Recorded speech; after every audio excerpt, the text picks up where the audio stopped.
பாதைக்கு தீபம், பேதைக்கு வெளிச்சம் உந்தன் வசனமே.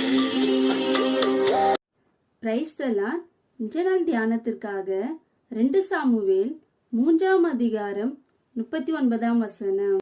நான் ராஜாவாக அபிஷேகம் பண்ணப்பட்டவனாயிருந்த போதிலும் நான் இன்னும் பலவீனன். சொன்னது தாவீது. ஆடு மேய்த்து கொண்டிருந்த தாவீதை ராஜாவாக்கும்படிக்கு தேவன் தெரிந்து கொண்டார். ஆனால் உடனே ராஜாவாகிவிடவில்லை. பல வருடங்கள் ஆனது.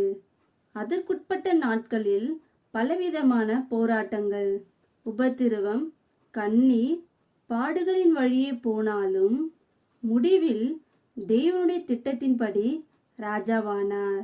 அபிஷேகம் பெற்ற அநேகருக்கு பல கேள்விகள் எழும்பும்.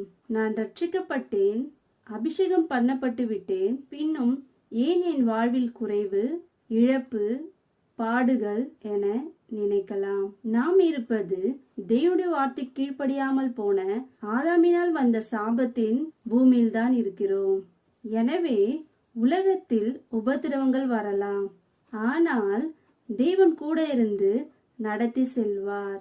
எனவே எதற்கும் நாம் சோர்ந்து போகாமல் முன்னேறி செல்வோம். ஆமென்.